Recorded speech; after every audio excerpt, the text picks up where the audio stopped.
In this video, Kevin and I are going to be talking about the TV shows and movies that we watched during the month of July 2022.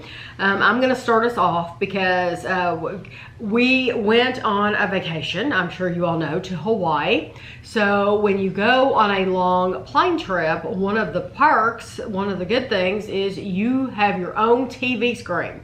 So you can watch whatever you want to watch, or you can just listen to music. They have games on there that you can play. They're like mobile games, like a tap to play kind of mobile game. Yeah, like they'll have scrambled words and you have to make it. Hidden pictures. Yeah, they have all kinds of fun things.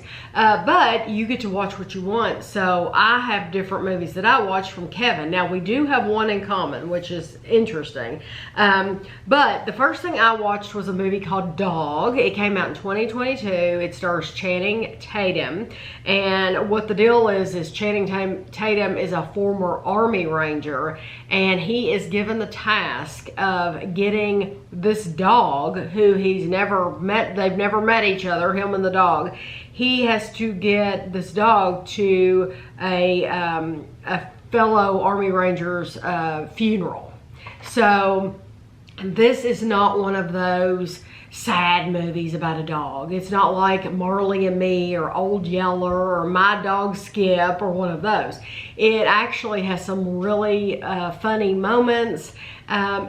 It's not a family-friendly movie because there is a scene in there that is sexual in nature that you wouldn't want to watch with your family there. But it was a good movie. If they didn't have that one part in the movie, it would have been good for the whole family. Then I watched a movie called A Mouthful of Air, and it came out in 2021. And the reason I watched it is because it has Amanda Seyfried. I really do like her. I first watched her on the show Big Love, and I think she's just a really great actress. And she plays a children's book author, and she battles throughout this entire movie with suicidal thoughts and depression and stuff like that. I loved her apartment in this movie. For me, it was a good movie. It was a good story. Everything. Was it sad? Was it depressing? Well, I'm gonna give a warning. But for me, I loved her apartment. It was like a delight for your eyes. There was stuff everywhere. It was bright and colorful, and you could tell that her character is surrounding herself with all of these bright colors, and yet she's battling in her own head a lot of darkness. I would not watch this. I would not recommend this movie to anyone who is battling with suicidal thoughts or depression. You don't think it would not be an encouraging message to them? It's going to be more of a darker message. You do not need to watch this movie, period. I would watch it again. I would watch it again right now because I liked it that much. And they dealt with things in a delicate way. They dealt with all the thoughts and feelings that you would expect them to deal with, but it was all done so tastefully that I just thought they did it. It wasn't crass, or it wasn't in a way to like, let's show off this horrific thing. It was just really dealt delicately, but you knew everything that was going on. Kind of like giving you insight into how someone suffers with that might think about things. Yes, it was a really, really good movie. So it's more meant for people that don't necessarily suffer for that, to get an idea of what other people are going through. Yes, exactly. Okay. So like people like me who don't have any thoughts like that, or or depressed or whatever, it's for people like me. Right. Yeah, because I wouldn't want anyone that, if you already have issues, you don't want to watch this movie. Right. And then I tried to watch Aquaman. She fell asleep. This movie is like the longest movie, and it's so dumb. So I thought that it was goofy. I thought they left out big parts of the story. There were holes in the story. It gets better once you get about halfway through. But you have to make it halfway through. Well, I made it an hour. The first half is pretty rough. Yeah, it was not good. It has Jason Momoa, who I really like. I like him in the show C. I did not like Aquaman. Yeah, it wouldn't be my choice. I've watched it once, and I've never really felt the need to watch it again. But they're making a part 2. Well, I won't be watching it because I couldn't make it through this. Like I said, once they got into the action part of it, it was a better movie. But getting to that point, it was slow. And it was goofball. I just thought I just thought it was goofy. I thought this is not up to him. You know, he's in that show C, and everything about that show is just. It's more serious. It's very serious, and it's terrific, and then you've got this, and it's kind of campy and goof. I just did not like it. Some of the Avengers movies though are kind of like that too. So that did not get finished. Yeah. And then I watched as far as TV shows, because you can watch TV shows or movies on the plane. I watched some episodes of Curb Your Enthusiasm, and I love Curb Your Enthusiasm. I've never watched all the episodes. These were old episodes too. Like these were from like season 5 or something like that. Yeah, that's the only bad thing about watching TV on the plane is they don't give you like the first episode. No, and they don't give you the whole series. No, so like you get like 2 or 3 episodes. They had like, I don't know, like Breaking Bad or something on there, and I thought, oh, I'm going to watch all of Breaking Bad or The Office or something like that. I thought, I'm going to watch this and see how far I can get in the series. No, you can't do that because they might start at season 3. Yeah, they might only give you season 4 or what. It doesn't make any sense at all. So, you know, if you've never watched those shows, that isn't the way that you want to start off. Right. But I do love Curb Your Enthusiasm. Most of those are somewhat standalone. Yeah, they're very kind of like Seinfeld. They're kind of like, you know, you don't necessarily have to know the bigger arch to enjoy a single episode. No, it's about Larry David, and Larry David, he has all these things that constantly happen to him that just they don't happen to all people, you know, and these things just happen to him all the time. And he's got that dry sense of humor too, doesn't he? Yes, I love it. But now the movie that Kevin and I had in common, that I watched it first, and then we switched planes, and I think Kevin watched it on the next plane, was the Disney movie Turning Red. It was cute. I really enjoyed it. It was cute. It's not my favorite movie by any means, but it's still really, really good. I think it's more for older kids.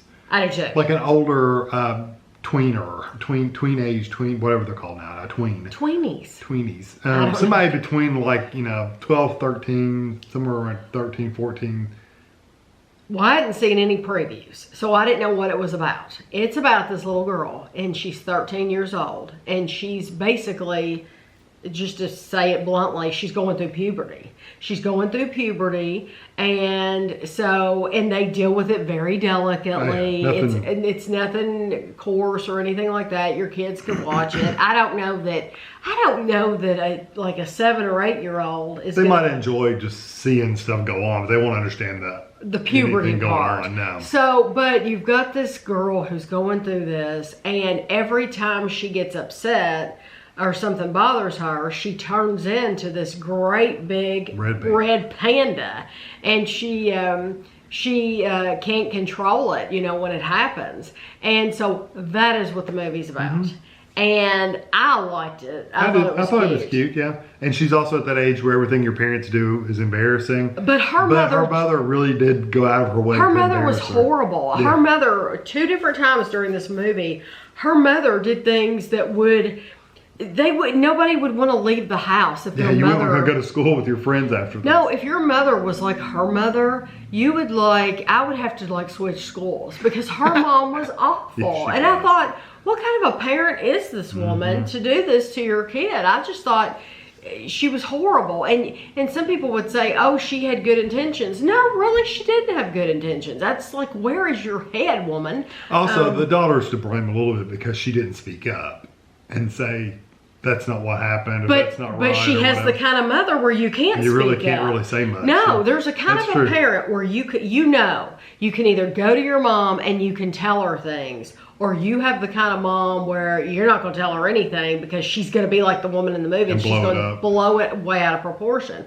Nobody wants that kind of mom. You want to have the mom who you can go to and talk to about anything, who's going to be there for you and not hold it against you. You don't want you to come to them with this issue and then them hold it against you later, which happened to me in my life. But you just need to watch this movie. It's cute. I think it's cute. Okay. So then I am watching a show. This is a show Kevin and I watched one episode together. I didn't finish the first one. It's called 999 Critical Condition, and you can watch episodes of it on YouTube.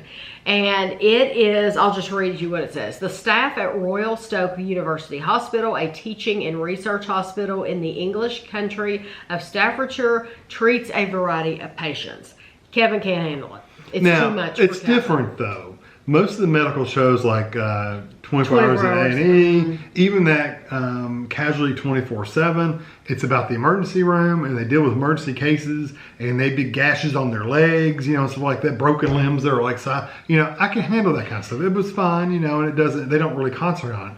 This one deals with like surgeries where they've got like in-depth limbs surgery. And it's just like, I can't handle any kind of that long-term, long-scene surgery thing. It literally makes me want to pass out. It does. He gets woozy. I can't help it. He gets woozy and he can't watch it. But you know what? We used to watch the surgery shows on Discovery. On Discovery Channel. Back when Discovery was actually a Discovery Channel. They would do surgery. They would do surgery shows, and I couldn't watch them. Could not watch them. Once they start cutting on somebody, I'm like, I'm out. But can you you seem to be fine when we watch Botched. Yeah, but they don't really get into the Botched is plastic surgery. Yeah, but it's like edited for regular TV. Yeah, whereas that's true. This is not. That is not. I mean, they literally show in raw, unedited surgeries, and it's just too much for me. I can't. Yeah.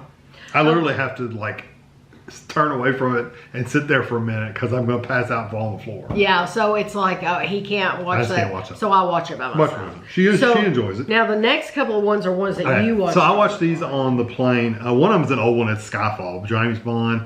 That's one of my favorite James Bond movies, newer James Bond movies, and you enjoyed it too. I enjoyed it too, but I watched it way back. That's probably the last.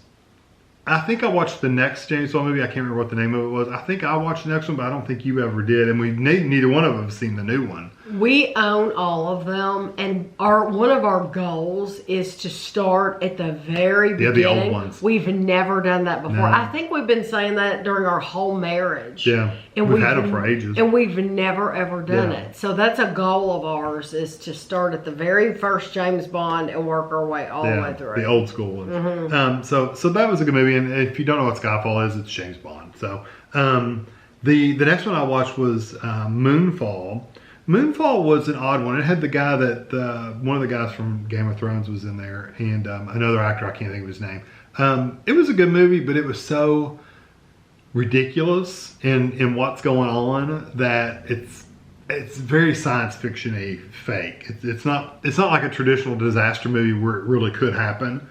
Like an asteroid could hit the moon and blow up pieces of it, and so it's not like that. This one's very far-fetched. I remember this now.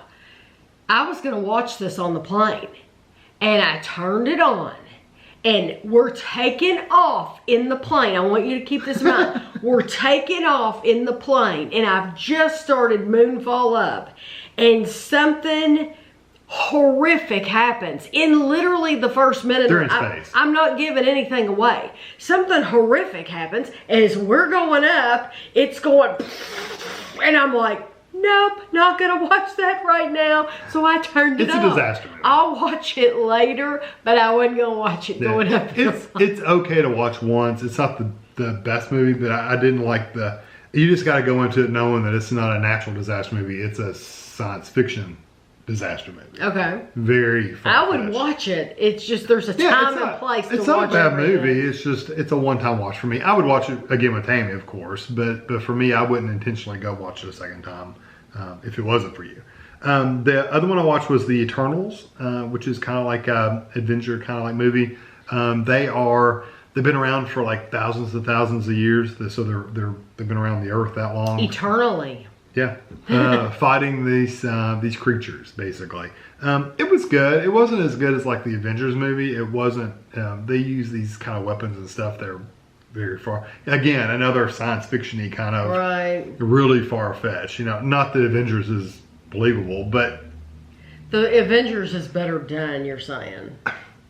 no, I mean the acting and everything was okay, and the fighting and Did it and have the special popular effects, people in it? The Eternals? Angelina Jolie was the most well-known one. Oh, okay. But other people, one of the guys from Doctor Strange, he was one of the characters in there. One of the smaller characters in Doctor Strange who's in this. There's some other people that I recognize, but I don't know their names. But it was a good movie, worth watching at least once. If you like superhero movies, watch it. The other one was Ghostbusters Afterlife, the newer one. I really enjoyed it. I know it seems kind of cheesy. Most Ghostbusters movies are kind of cheesy. This is a true sequel to the old Ghostbusters back in the 80s. They had the girls that did the Ghostbusters. This is not a sequel to that. This one ignores that movie completely. That movie never happened. I never watched that one. It was okay. It was. I don't like it when they do that with movies. This one, that was supposedly kind of like a continuation of Ghostbusters. Oh, okay. Whereas this one is truly a sequel to that first. Did they make like 2 or 3 regular Ghostbusters movies? This is truly a sequel to those. Right. So they basically just said those girl ones didn't have anything to do with this universe. Right. it's different. But I looked over at the TV and I saw there was a guy from Stranger Things in Ghostbusters Afterlife. Mike? Is it Mike in Stranger I Things? think He's got the longer hair. And I didn't realize he was in there. Yeah, he's one of the main characters. And one of the characters from Young Sheldon that plays the girl. Oh, Yeah, I like her anyway. Yeah. She was younger in this movie, or seemed to be younger. Okay, so then... So that's one I told Tammy she should watch. She would enjoy it. Yes. And I would watch it again with her. Yeah, I will watch it, definitely.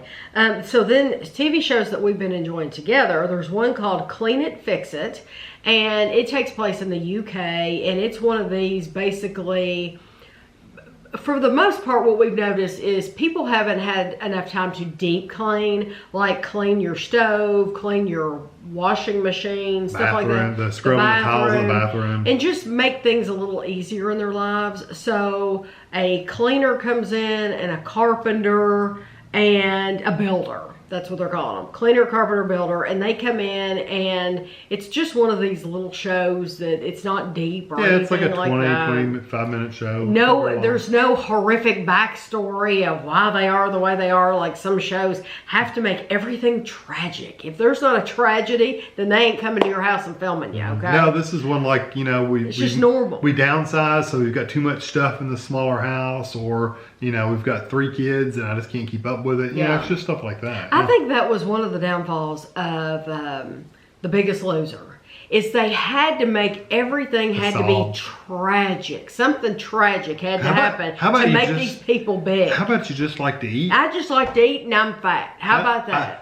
My story, I just like to eat. I don't like to move. So that that's why I gained weight. Exactly. And there's no tragedy involved. That's just how I am. Yeah, and we were both there, and we were both morbidly obese people. That's why I can say that, because I've been there and done that. And I just like to eat. Nothing tragic happened in my life, but I do think that's one of the big downfalls of a lot of these shows is they have to give you this sob story. Nobody wants to hear that. No. And sometimes it truly is. It is for different reasons that you gain weight and you have depression or but whatever. Most of the time it's because you sometimes just like you food. Like to eat. Because I like food now. And I know we're completely going off subject. That's okay. But The Biggest Loser, sometimes I felt like that they were almost sensationalizing something that was very tiny. Yes. And making it into this big issue. And it's like, in reality, would that really made you want to eat? Your dog left. With that, some I'm making that up, of course. But, sometimes I felt like they made a couple of the people on there, it's almost like they seem like they're I'm not making it up, but making it bigger than it is. Right, exactly. Well, it's kind of like on this completely different show, didn't even have it on my list, but on Dr. Pimple Popper. Yeah, which I don't watch. Kevin doesn't watch it at all. Who wants to watch stuff like that coming out of your body? You get people that have dealt with having these things on their body they'll keep them on their body for 20 or 30 years, and then they want to come on Dr. Pimple Popper and say, I can't go out to lunch with my daughter because I have this on my neck and people stare at it. And I'm like, But you've had it for the last 30 years, and now you're like you were saying, now you're sensationalizing, you're making it sound like it's really affecting your whole life, when it's affected you for the past 30 years. But this is an excuse to get you on the show and make it seem worse. So the moral of that story is deal with it when it's small. I've gotten to the point with Dr. Pimple Popper where I fast forward through the whole because you just want to see the procedure. I just want to see the procedure because it's literally they give you the backstory has gotten longer. You said they used to do just procedure after procedure, and it was all about the procedure. Yes. Now they're. You said they used to have like 3 people. Yeah, you said they'd have like 5 or 6 different things. Yes, when they first started. Now they do 3 people, and they want to give you this huge backstory, and then they want to have this fake conversation with their family about why they need to do this and all this stuff. And it's like, no. Just let me see you pop the zit. Well, that's what got popular on YouTube was the procedure itself. She wasn't doing all this other stuff. Right, and if you want to see those, you can still go to YouTube and watch them on YouTube. Yeah, not necessarily her anymore, just anybody. Yeah. There's plenty of them, that's for sure. Oh, yeah. So, American Horror Stories has come back on. Stories. And I am so much more impressed with it so far. There's only been 2 episodes out at the time we're filming this. And I'm so much more impressed with it. It got to the point where it was so graphic and horrific and horrible that it's like, why in the world am I watching this? Whereas this time, at least the second episode, I told Kevin, I said, this reminds me of Black Mirror. Mm-hmm. Yeah, it was kind of Black Mirror-like. It was like an episode of Black Mirror. And they're still strange. It's almost like a cross between Black Mirror, Tales from the Crypt, or Creep Show. Yeah, or not quite Twilight Zone. That's completely different. But it's kind of like a weird. Yeah. So far that's what they're like, and I'm really impressed. I've enjoyed them, and not to say that they're not graphic. No. But there is some violence, I guess you could say. The first one, I don't think there was any blood at all in the first one. No, but you knew things were going on. You heard noise, but you didn't see any blood. See anything. Yeah. The second episode, just a little blood. It was a little bit, but I mean, it was like that. Yeah, it wasn't and it was very little. Yeah. I've been impressed with the way they've been doing it. I hope they keep it up. And one of our complaints last year was they missed the opportunity to give you some backstory on some of the actual American Horror Story, episodes. So the first one was a little bit of a backstory. Yes, so you'll like that. Yeah. The second one wasn't. But the first one was. Anything. Yeah. But there's so many opportunities they could do, like the asylum. How did some of these people get to the asylum? Oh, I'd love that. Why is the scientist there doing? How did the scientists get there doing this research on these creatures? Those would be interesting stories. These backstories of people that you really don't know how they got there. I would love to have a series on how they got to the asylum. Well, that's what I thought this was going to be. Stories involving American Horror Story. Right. But now this second episode, it was truly like Black Mirror. It was nothing. It was a Black Mirror Creep Show kind of. Yeah, it was nothing. Creep Show, Tales from the Crypt, all those kind of. Yeah. They're really good though. So if you want individual episodes that are standalone, they're really good. But I wanted to let you know that if that was something that turned you off about last season was how horrific and gory and graphic it was, this next season has not been like that so far, but we've only watched 2 episodes, but so far you're safe. The Loaf Boat. I typed these names in on this paper real quick. I wrote The Love Boat. We've been watching The Love Boat. So the old 70s series. Yes, and I haven't seen it since I was a kid. It used to come on like every Friday or Saturday night. You'd watch The Love Boat and Fantasy Island or something like that. Yeah, Fantasy Island. And I haven't seen these episodes since then. And it is so fun, I think, to watch. They're cheesy as can be.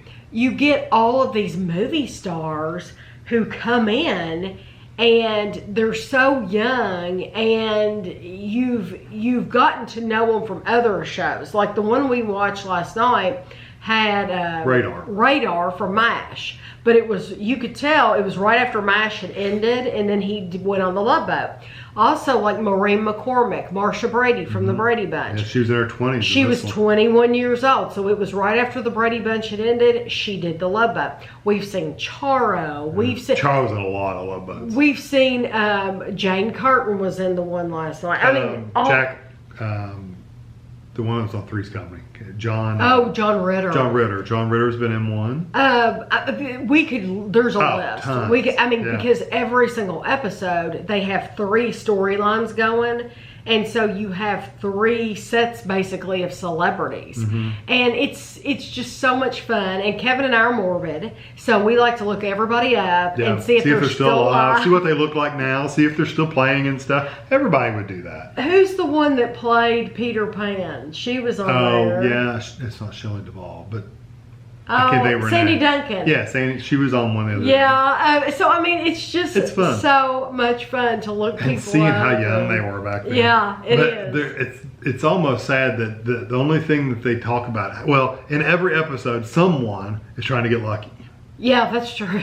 Someone is trying to get lucky. That is true. And Tammy mentioned at the very beginning, we were talking about the doctor on there. He didn't remember. And she said he's chasing it the entire show. Oh yeah, he's a horn dog. I don't remember that. And even just watching the first 5 or 6 episodes, he is. Any woman that gives him any attention, he's there. Oh yes, I remembered that from that show. I didn't remember that. Yes. So we're enjoying that. Yeah, it's a fun little silly show. We are on the last season, which is the 7th season of Designing Women. Yeah, they should have stopped it at season 5. The worst season was season 6. Oh yeah, it was horrible. That Allison. It was horrible. We hardly made it through it. The only reason we made it through it is because it's like we've been watching it for this long, and I'm going to see it out. It was like it was written by somebody else. Well, they put the most annoying character they could create and put him in there. It was just, and they would like start a story, and then they wouldn't even finish it. Yeah. It was like, okay, the episode just ends, and you didn't even finish the story. It was really bad. Yeah. It's been a little bit better in 7. Yeah. Not great though. Like I said, they should have when what's her name left. When Suzanne left, Delta Burke. When Delta Burke left the show, they should have made that last episode kind of a wrap-up episode and just been done.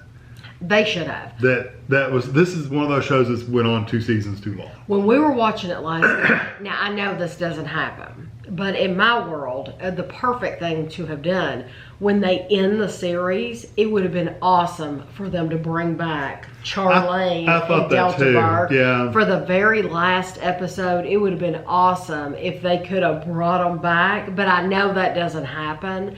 I mean, I don't know what the last episode's about, but I know Delta Burke. I know she didn't go back to the show, but I would have liked to have seen Suzanne one more time. But we're still working our way through it. We're probably 6 episodes into the last season. It's a good show. And we'll finish it out. It's not as good as Golden Girls, but it's good. No, it doesn't hold a candle to Golden Girls. I mean, literally nowhere near. I think Love Boat's better than Designing Women.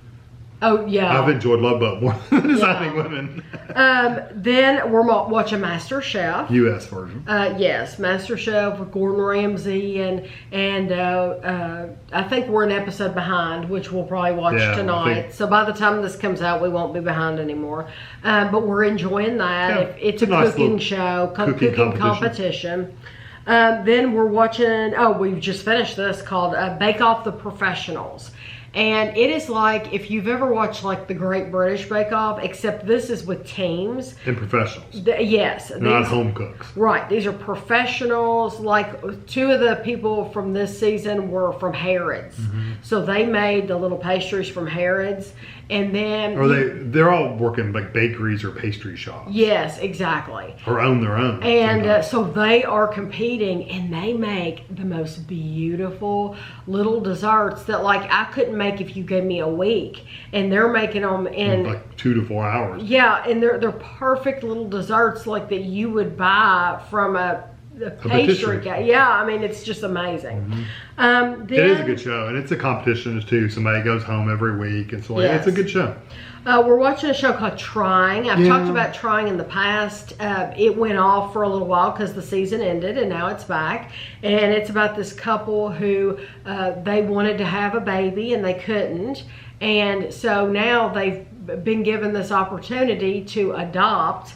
I'm losing interest. Are you? Yeah, that's one I've almost told Tanny she could watch. Probably she could just watch it by herself. It's about them and they have a kooky family, but I love their family because their family works together. I liked it better when they were actually trying. Okay. Trying to get kids. Now that they've they have achieved it, it's just not as, I don't know. I just don't get into it. It might not be one of those that last that much longer. It's just not. I'm still enjoying it, but it's not like realistic at all. No. I mean, it's a sitcom. Yeah. It's nothing about it is realistic. Yeah.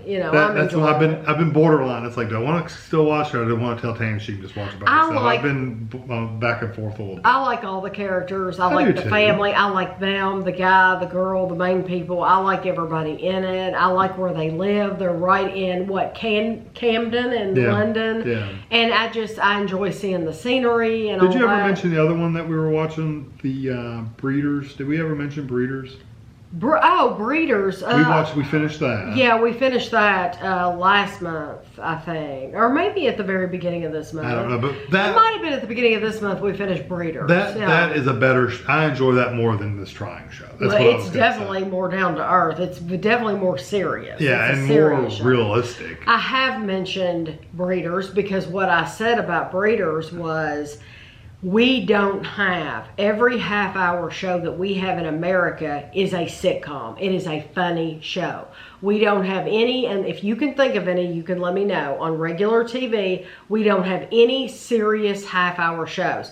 Breeders is a serious half-hour show from the UK. Mm-hmm. It's serious, and it's like, you get a lot that little time period. It's real. It's real. So anyway, I like it better than Trying. Better Call Saul. Oh my gosh. I've enjoyed this season so much more than the previous ones. So good. Although, what with not the last one we watched, but the one before it, it's like, where are they going with this? And I still don't know. Are you talking about the one that was in black and white? Yeah, that was the last one we watched. Was it? But we found out where he was going. Well, that's true. We kind of got. We found out where he was going with it. He was giving them the Cinnabon every day. Yeah. It was better towards the end. At the beginning, I'm like, what the heck's going on? What's he doing? Yeah. But then you figure out what he's doing. Yeah. And the timelines are off. So they jump back in time and they go now, and it's been a little weird. Better Call Saul is an offshoot of Breaking Bad. However, you do not have to watch Breaking Bad to enjoy Better Call Saul as a standalone show. Oh yeah, it stands on its own 100%. I love it so much. I love it. I think, is this the last season? Yeah, I think so. Yeah, I think we only have a couple of episodes left and it'll be over. Yeah, and then I'll grieve. Then we've been watching Billions. Billions, it's not the same show. There was Damian Lewis was the main character. He played Bobby Axelrod, and AXCAP was the name of this group. And we first met him on the show where he played the military guy. Homeland. Thank you. Yeah, he was in the first 2 seasons of that. We first met Damian Lewis on Homeland, and those were my favorite seasons of Homeland. Oh yeah, the first couple seasons were the best, and then they went to a completely different story. Still a good show, but in real life, this is my take on it. In real life, Damian Lewis's wife died, and she's a really, really well-known actress in the UK. And she was like, she's in all kinds of movies, Harry Potter and everything, but she died. And my personal belief is that because she died, he has kids. Well, he wasn't going to be in the show anymore. That freed him up and gave him time to be with his family. They even shot his last season in London. Even though you didn't know it. You didn't know it was in London? Because he was at home because of COVID and all that stuff. Yes, but it was shot in London so that he could stay there and be with his family. Yeah. So they brought in this guy. His name is Corey Stahl, and he plays Mike Prince. We know him from House of Cards. He was a really, really good character. House of Cards is like one of my favorite shows. I love He was only in the first couple seasons of that show. Yes, but he was really good in that.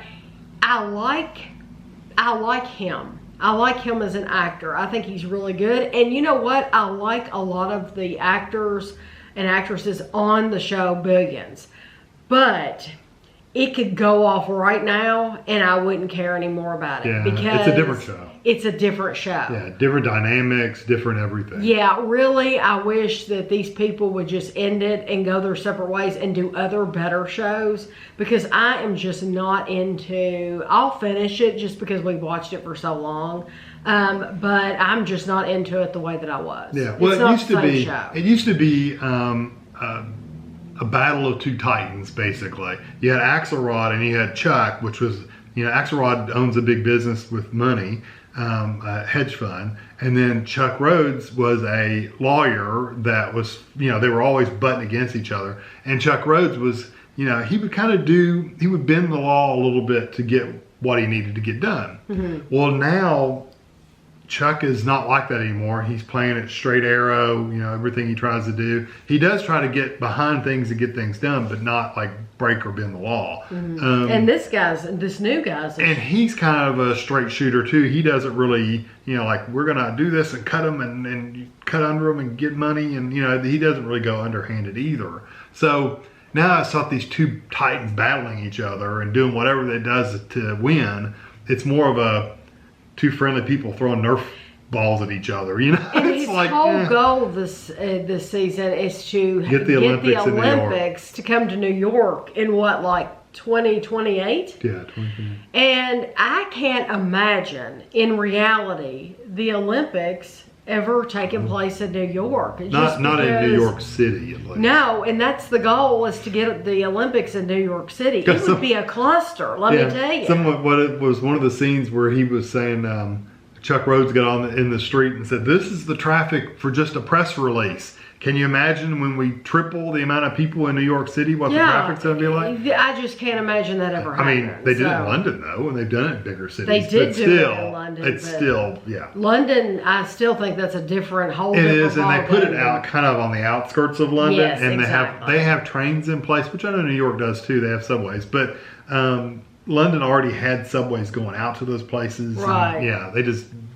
I just don't see it happening. Yeah. Anyway, I agree with you. Billions, they should have ended it. Axelrod should have just... that should have been the end of the show. The company should have been dissolved, and people could have gone their own way. Started their own stuff. Yes. They could have even done a little 5-minute wrap up of, this person's doing this now, this person's doing this now. And they could have made it even kind of funny with the one guy with the mustache. Yes, he's out, raising sheep, in the country, just whatever. And I really do. That would have been a good way to end it. I love the actors in it, but I just, I would like to see them in something else. Yeah, the story's lacking now. And then the last thing I have written down is Taskmaster. We are on season 12 of Taskmaster. Still a hilarious show. I still love it. If you get a chance, look it up, type it in on YouTube. You can watch episodes on YouTube.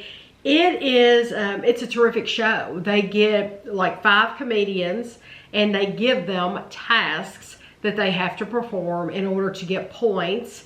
And you don't have to know these comedians. No, you don't have to know them at all, because guess what? You're going to get to know them during the season. Their personalities and everything. Just like you would any other show. You're going to get to know, just like if you were to watch any reality show, you're going to get to know them and what makes them tick and stuff like that. And if you're on YouTube and you skip one episode, it's not the end of the world. It doesn't matter. You can, if you find every episode except the final, you want to watch the final. But if you skip one, it's okay. You can just because we've had to do that a few times. Yeah, and it's been fine. It's worked out just fine. So that was our month of July, and I'm sure a lot of these are going to continue. The Love Boat's going to continue on for a long time. Oh yeah, there's a lot of seasons. I'd say we will definitely have finished Designing Women before we come back and do this again for August. Oh no, we're not that far. No, I think there's usually 20-something episodes. Oh, that's true. And we're only on 6. And we usually only watch one a day, maybe 2. Yeah, that's true. Yeah. So, but some of there's a ton of new shows starting up that are coming back. And so we'll be able to talk about those at the end of next month too. So if you have any suggestions, as always, please put them in the comments below. It doesn't mean we'll necessarily watch them, but you're not only giving ideas to me and Kevin, you're giving ideas to other people because they're watching this and they're looking in the comments too, and you all help each other out too. So I hope you enjoyed the video, and thanks for watching.